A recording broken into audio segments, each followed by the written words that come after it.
살아계신 하나님 아버지, 감사와 찬송과 영광을 올려드립니다.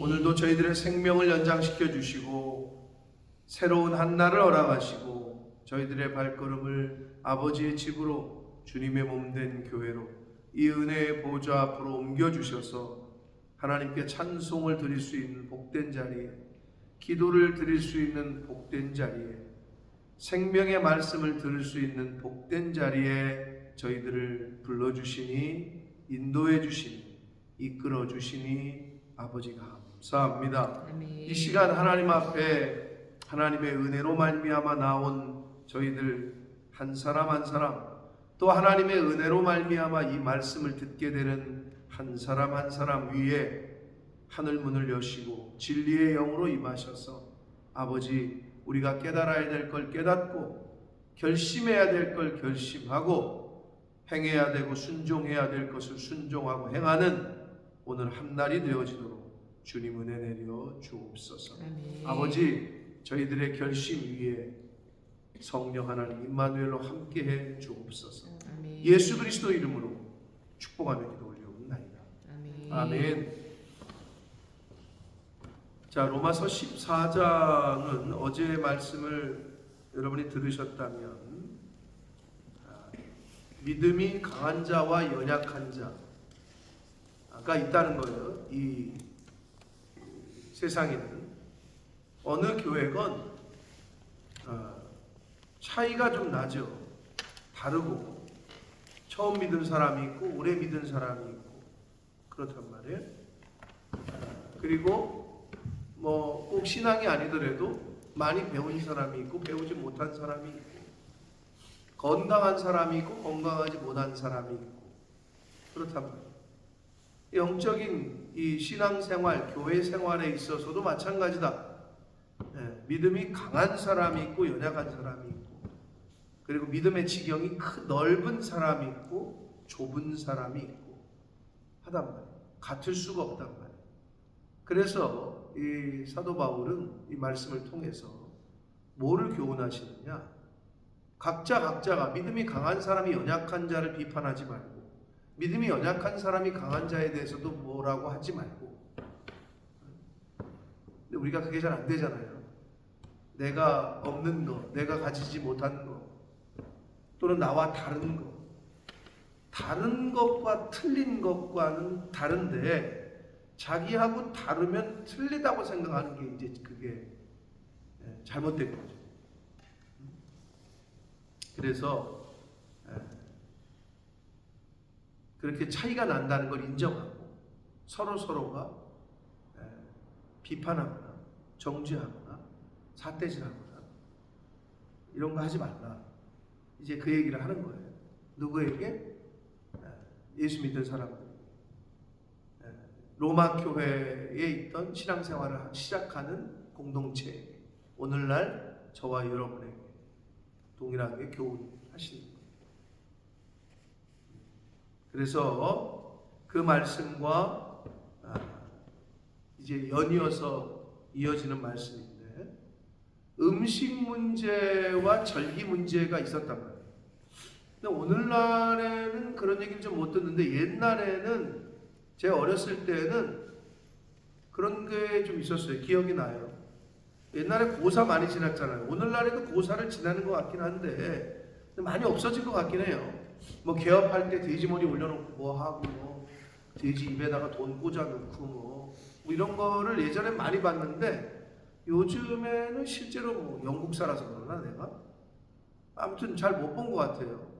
요즘 한국에서 많이 그렇게 하는지 모르겠는데, 그러면 거기서 뭐 떡을 올려놓고 음식 하잖아요.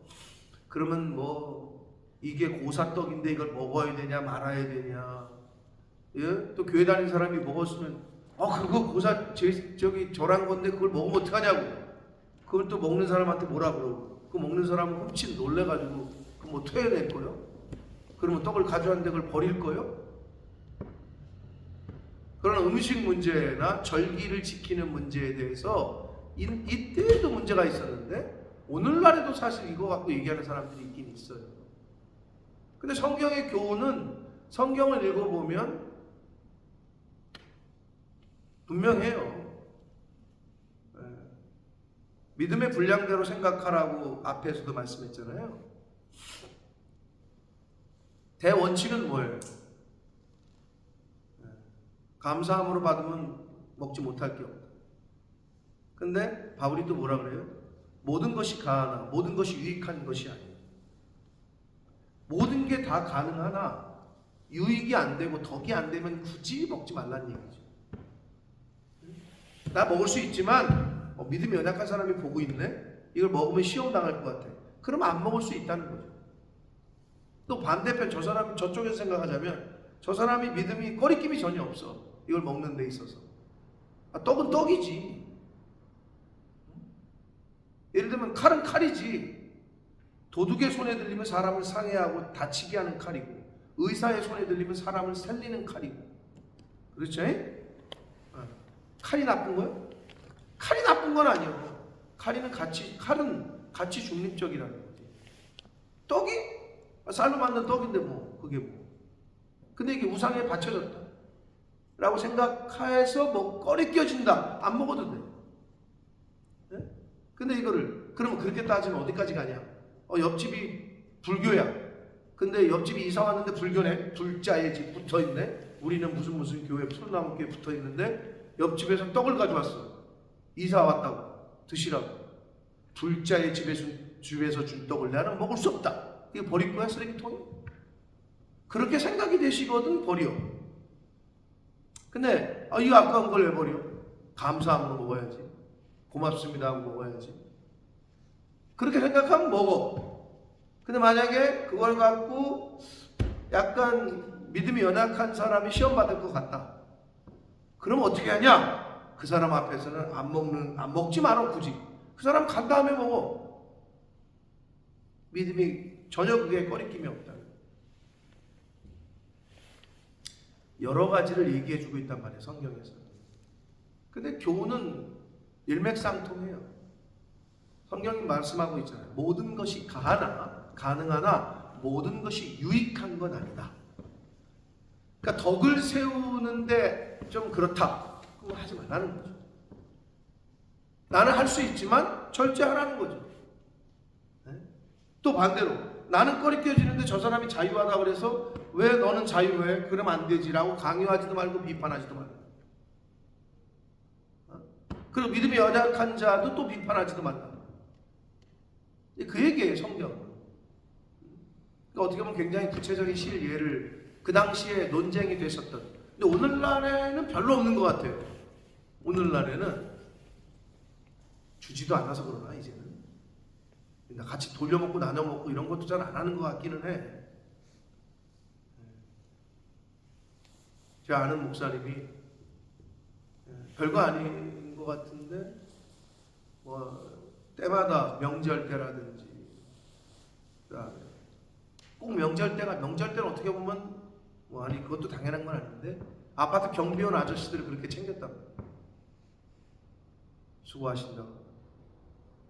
이 겨울에 붕어빵 애들이 먹고 싶다고 사러 나갈 때 몇 개 더 사가지고 경비실에 갖다 드리고. 말도 안 했는데 어떻게 알아냈는지 어느 날은 목사님이시죠? 그러더래요. 우리 주변에서 할 수 있는 영향력 그리고 선한 것들을 좀 흘려보낼 수 있는.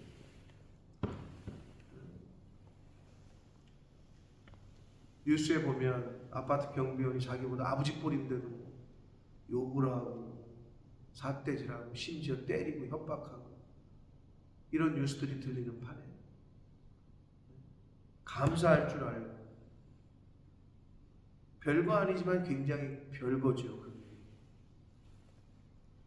그게 예수 믿는 사람들의 생활 자세요, 태도지. 아파트 경비원 아저씨한테는 막 하면서 하대하면서 주일날만 왼쪽에 성경 끼고 교회 가면 옷 차려입고 교회 가면 그게 신앙생활이에요? 그건 종교생활이라니까. 그래서 성경을 계속 여러 번 자꾸 읽고 배우고 해야 실제 생활에서 변화가 일어난다는 거죠. 학생은 맨 뒤에 앉던 학생이 맨 앞에 와서 앉게 되는 게 그게 실제적인 변화인 거예요. 예배 시간에 맨날 졸던 사람이 눈을 똑바로 뜨고 하나라도 들으려고 하고 적으려고 하고, 그런 게 실제적인 변화인 거죠. 교회에서 하는 일에 관심도 없고 생각도 없던 사람이 뭘 내가 할 수 있을까? 뭐를 도울까? 네? 이번에 뭐 이런 거 하신다는데 내가 뭘 할까요? 그게 별거 아니지만 저와 제 아내를 굉장히 기운나게 하는 거죠. 하나님은 뭐라고 말씀하셔요? 내 말이 내 귀에 들린 대로 내가 행하겠다, 이게 말씀하시잖아요. 굉장히 조심해야 된다고 했잖아요. 말하는 거를. 말이 영이기 때문에. 나는 잊어버렸었는데 제 아내가 가르쳐줬어요. 근데 생각해보니까 말한 것 같아요. 내가 여러분에게 여기서 있던 놈들 떠나면 연락도 없다고. 취소요. 하나님 연락을 하더라고 가끔. 예, 물론 하는 애들도 있고 안 하는 애들도 있지만. 그래서 제가 김자반 먹었던 애 얘기했어요. 김자반 얘기했었어요. 장어머니 기억나요? 김자반. 그때 승우가 어렸는데 제가 김자반을 좋아했을 때야. 쟤도 그걸 바뀌어 좋아하는 게. 근데 그 당시에는 그랬어. 그러니까 한국에서 이제 가져오는 김자반 있는데 다 큰 놈인데 모임을 하면 꼭 그걸 달래는 거야. 난 속으로 아이씨 우리 아들 먹을 건데 저놈 새끼 저거 맨날 대놓고 달라 그랬어 걔는. 그래서 별명이 김자반이야. 그랬잖아요. 근데 걔가 2016년에 있었더라고. 근데 어제 연락이 왔어 갑자기. 카톡을 보니까 걔야. 그래서 목사님 아직도 본모습 계십니까? 너 어떤 일이냐? 김자반 드리러 왔습니다. 이러는 거예요.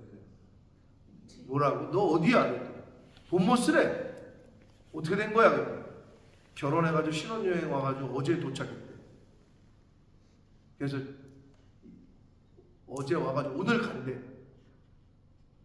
잠깐 들렸대. 영국 거쳐서 포르투갈 거쳐서 뭐 이렇게 유럽을 도나 봐요. 신혼여행으로. 그러냐? 내가 한 번 본 적이 있거든. 한 7, 8년 전에. 그리고 나서 연락이 없던 애인데 보모스 떠난 지는 이제 횟수로 10년이고 만 9년이고 또 어제 연락이 와가지고 만났어요. 신부하고 같이. 그래서 뭐 차 한잔하고 뭐 이런저런 얘기 나누면서 뭐 옛날 얘기도 하고 그리고 보냈는데 이제 호텔에 내려주러 갔더니 저한테 봉투를 주면서 목사님 제 마음의 짐입니다. 빛입니다. 이러고 주는 거야. 이렇게 와서 이제 보니까 연락을 했더니 김자반 값이라 이거지. 자기가 10년 동안 늘. 그리고 얘가 또 마음이 그걸 기억을 해가지고 수요일마다 그 당시에는 이제 우리 집에서 모였기 때문에 그 당시에 좀 많을 때야 애들이. 뭐 준혁이, 김준혁이라든지 뭐 원태 뭐 이런 애들이 있을 때인데 한 15 이상씩 막 수요일마다 모일 때인데 그때 이제 끝나고 나면 애들이 아이스크림을 사오기도 하고 후식을 사왔어. 그럼 이제 집에서 수요 모임을 하고 밥을 먹고 후식을 먹었단 말이에요. 근데 그때 아이스크림을 좀 애들이 많이 사왔던 것 같아. 근데 얘가 아이스크림을 봉다리를 들고 이거를 저희한테 주면서 뭐라 그러냐면 요즘도 수요 모임 하시죠? 그래서 그랬더니 이거 이번 주에 모임 끝나고 드시라고. 그때 자기가 먹었던 그 후식에 대한 생각이 있었나 봐. 그래서 그거를 아이스크림을 사와가지고 뒀다가 수요 모임 끝나고 드시라는 거야. 그래서 제가 얼마 전에 제가 얘기했던 것 같은데 근데 10년 만에 연락이 왔어요. 김자반 먹은 애 결혼을 해가지고 그러면서 이런저런 얘기를 나눴어요. 여러분 우리가 신앙생활 할 때에 다 다르고 물론 10년 만에 연락하는 애들도 있고 뭐 가서 계속 연락하는 애들도 있고 연락 안 하는 애들도 있고 근데 우리가 인간인지라 이제 뭐 저는 좀 단단해졌어요. 연락한다고 해도 별로 그렇게 믿지는 않아요. 제가 연락 안 한다고 해도 서운해하진 않아요. 이제 좀 단단해졌는데 그냥 그러면 그런가 보다. 아니, 그냥 연락을 안 하는 이유, 뭐 안 하면 안 하는 거게 있겠지. 하면 하는 거겠지. 왜냐면 실망을 하잖아요, 사람이. 그 사람이 나빠서도 아니고 상황과 환경이 어떤지도 모르고 또 뭐 바뀔 수도 있고 사람 마음이 그런 거기 때문에 그래서 믿음의 대상은 하나님 한 분이다. 우리가 믿을 사람은 하나님 한 분이지 사람은 연약하기 때문에 이렇게 바뀔 수도 있고 저렇게 바뀔 수도 있고 그냥 그렇게 인정해 하면 되는 거다. 낙심하지 말고 라는 교훈을 제가 또 김자반 사건을 통해서 그렇지 않아도 그래서 김자반 비싼 김자반을 가지고 왔더라고요.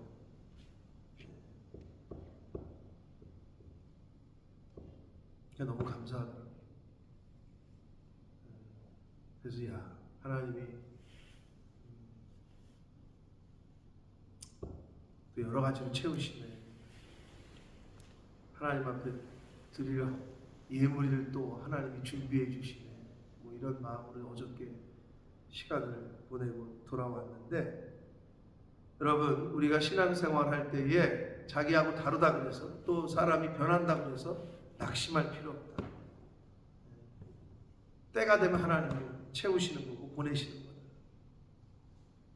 자, 그러한 믿음의 분량에 따른 그 관점에 따른 차이 때문에 로마 교회뿐만 아니라 그 당시에 초대교회에 음식의 문제라든지 절기를 지키는 문제에 대하여 믿음이 좀 강한 사람은 연약한 자를 비판하고 믿음이 없는 사람은 또 큰 사람을 향하여 또 서로 삿대질하고 이런 일들이 있었다는 거죠. 오늘날에도 있을 수 있고. 근데 그건 절대 아니다. 그렇게 생각해서는 안 된다 하는 걸 우리가 지금 교훈을 받고 있는데 자 7절을 보시면 우리 중에 누구든지 여기서 우리는 예수 믿는 사람인 거예요. 저와 여러분을 말하는 거예요. 세상 사람들이 아니다. 누구든지 자기를 위하여 사는 자가 없고 자기를 위하여 죽는 자가 없다.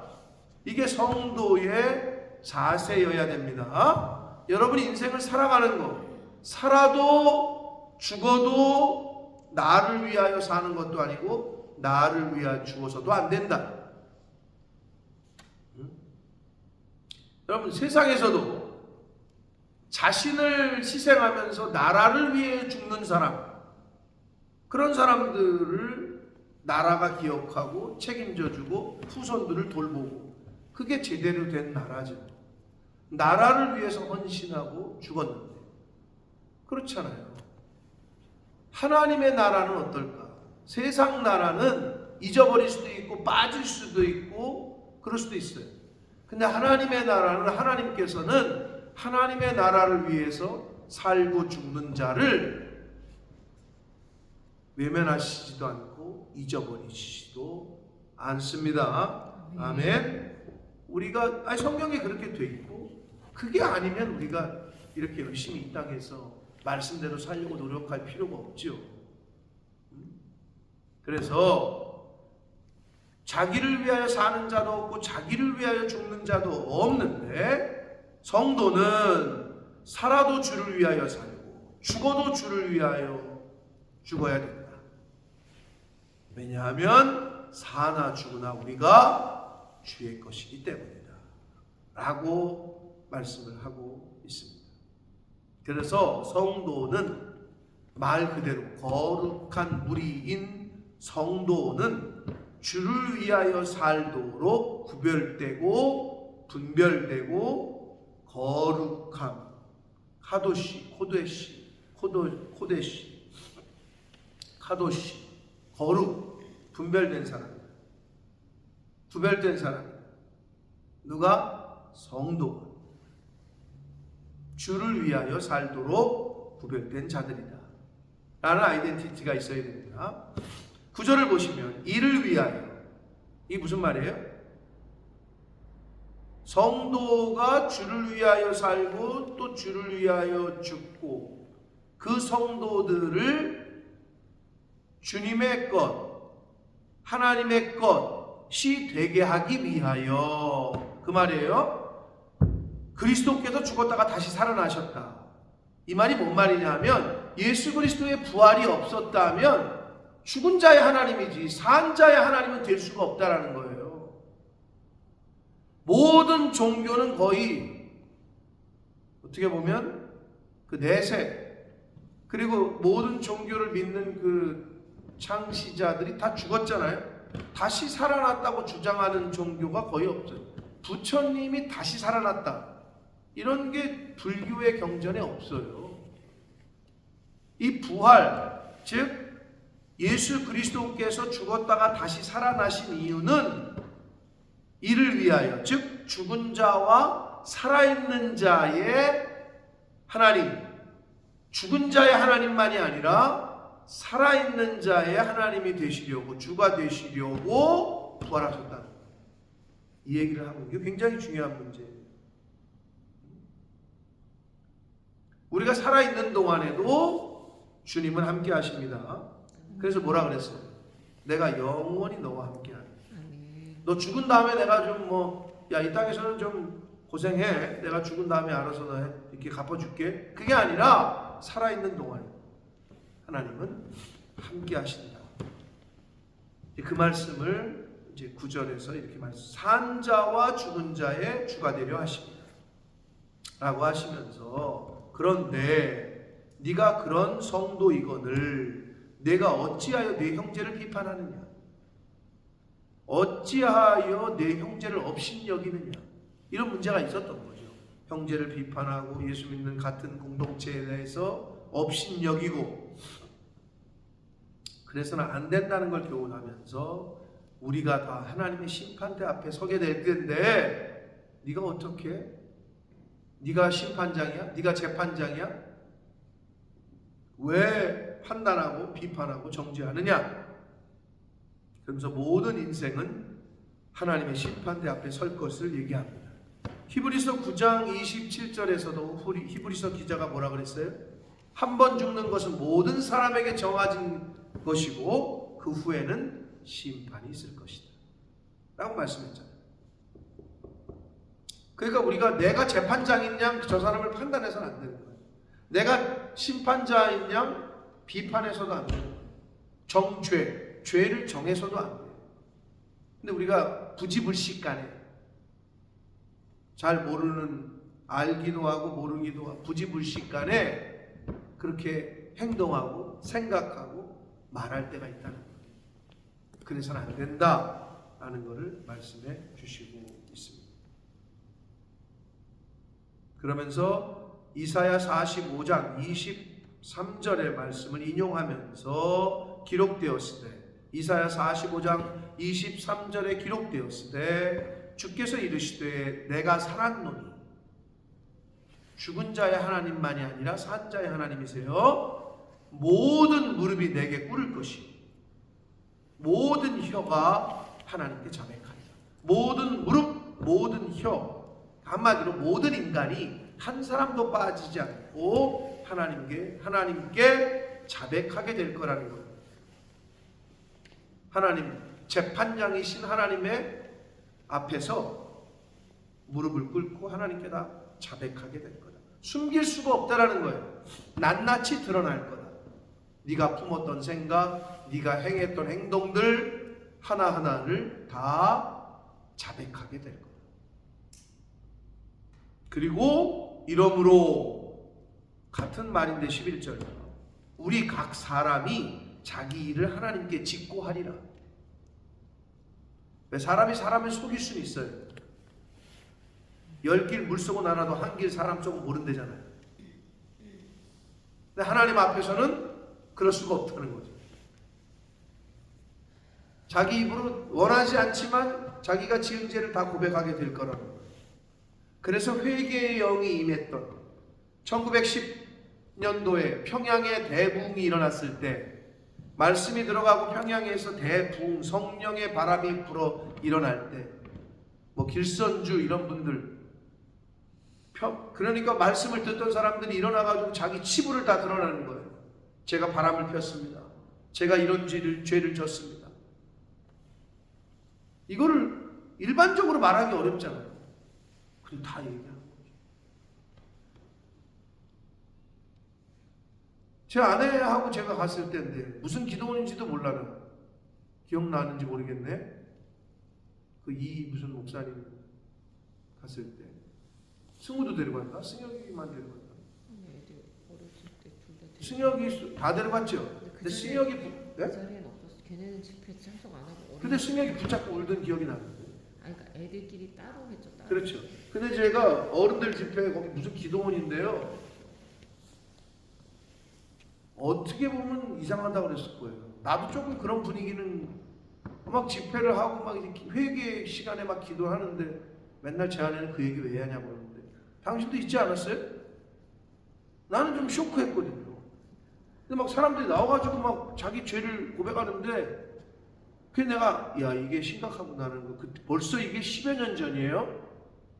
근데 내가 얘기하지 않았나? 나오더니 제가 강아지를 키우고 뭐 고양이를 키우는데 근데 제 안에 음란한 마음이 있어서 샤워하다가 고양이에게 내 젖을 물려보고 빨게 하고 자기 음부를 핥게 하고 이런 짓을 했다는 거를 나와가지고 마이크 잡고 얘기하는 거예요. 나는 개나 고양이를 안 기르니까 잘 모르는데 개를 개답게 키우고 고양이를 키워야 되는데 이걸 사람답게 키우니까 사람도 착각하고 개도 착각하고 고양이도 착각하는 거야. 그러면서 그때 그 막 자기 동물들에 대한 이야기. 근데 그런 충동이 일어나요. 씻기다가 얘한테 한번 물려볼까? 얘한테 한번 할게 할까? 이런 게 막 충동이 일어난다. 나는 잘 안 기르기 때문에 그건 모르겠는데 근데 약간 10여 년 전이에요. 벌써 15년 전. 많은 것 같아 내가 볼 때. 왜냐하면 끼고 자니까. 그래서 제가 그때 들은 이야기가 미국 같은 데는 큰 개 기르는 있잖아요. 이따만한 개들. 그래서 그때 그런 보고가 학계에서 일어난다는 거예요. 남편이 뭐 출장을 오랫동안 갔다가 돌아왔는데 그때 큰 개를 침대에서 같이 잤단 말이에요. 그러니까 이 개가 착각을 한다는 거예요. 근데 어느 날 남편이 왔으니까 남편이 자고 있는데 이게 자기 암컷이지. 자기 여자, 자기 상대를 다른 순놈이 있다고 생각하고 물어 죽였대잖아요. 남편. 근데 충분히 그게 그러시면서 그때 한 말이 뭐냐? soul, 영이잖아요. 영이 영어로 soul이잖아요. soul tie 이런 말을 들었단 말이에요. 영이 묶인다는 거예요. 그 짐승이 짐승의 영인데 얘가 착각을 한다는 거예요. 이 묶여. 그때 너무 충격을 받았어요. 기억나요? 당신은?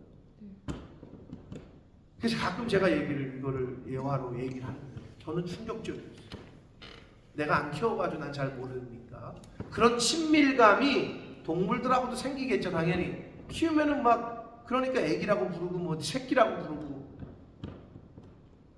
왜? 자식들이 없으니까 뭐 그런 분들이 이제 그래서 저는 반려묘 반려견 이런 거 저는 싫어해요.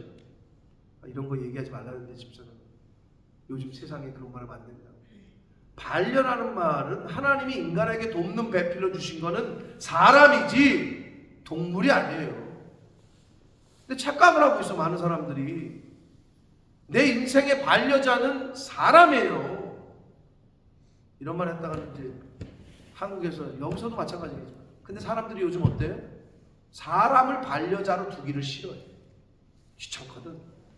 뭐 이혼하면 헤어지면 돈도 띄워줘야 되고 아이씨 힘들어. 내 말도 안 듣고 막 저쪽에서 막 바가지 긁고. 근데 걔는 그 바가지를 안 긁고 맨날 꼬리만 치고 좋다 그러고 와서 안기고 앓고 또 승질나면 뭐 마음대로 할 수도 있고. 근데 이 사람한테 승질난다고 뭐 이렇게 했다가는 큰일 나니까 이런 시대가 돼버린 거죠. 근데 굉장히 무서운 거예요.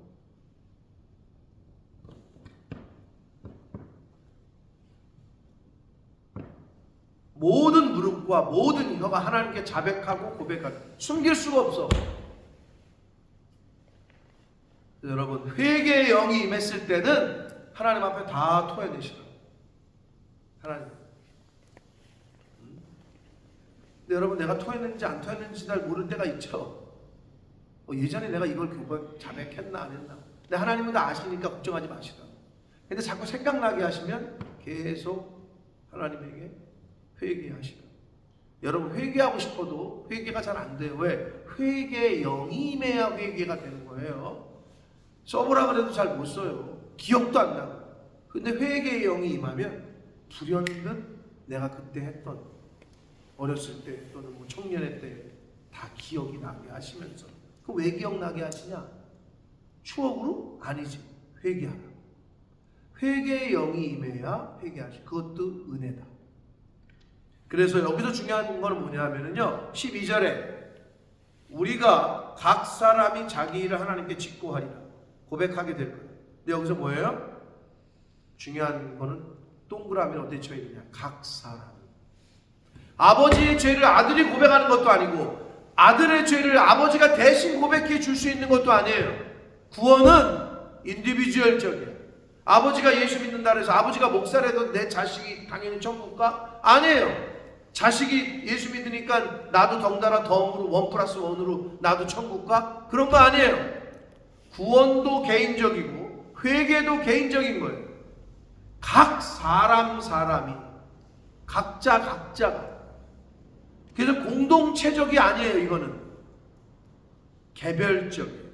개인적 차원으로 하나님 앞에 고백하게 돼요.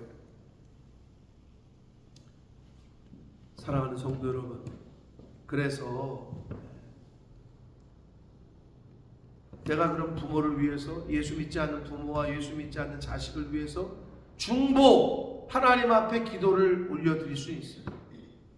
근데 내가 자식의 죄를 대신 고백해주는 이런 건 안 되는 거예요. 내가 하나님 앞에 자식을 위해서 긍휼히 여기고 안타까운 마음으로 기도하잖아요. 그러면 하나님의 영이, 성령이 그 자식에게 가서 역사를 하는 거지 내가 대신해 줄 수 있는 건 아니다. 이거는 분명히 갈라디아서예요. 그러나 우리가 왜 눈물을 흘리며 부모를 위해서, 믿지 않는 형제 자매를 위해서, 자식을 위해서 기도하느냐? 나를 보시고 하나님이 긍휼히 여기고 불쌍히 여기고.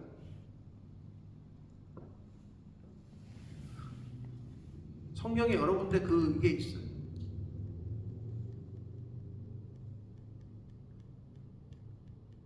다윗 하면 누구예요? 다윗의 친한 친구가 누구예요?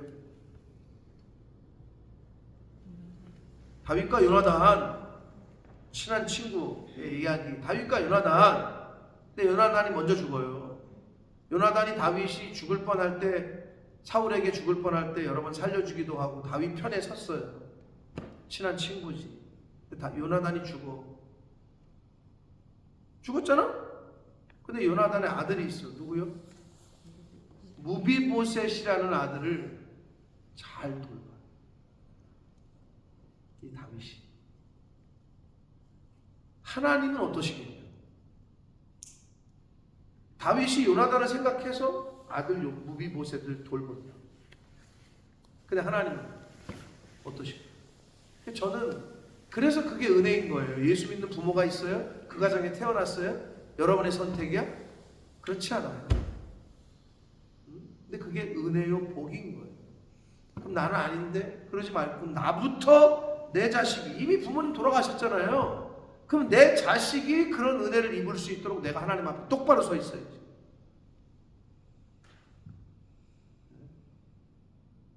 우리 아버님 영상을 가끔 찍어가지고 이제 형님이 보내는데, 아무튼 하루하루가 다르게. 근데 이제 저 언제 오냐고 물어보는 것 같아. 언제 온다고 그랬더니 21일만 잠은 온다고 그랬더니 이틀? 내일 모레 온다고 막 이러고 계셔.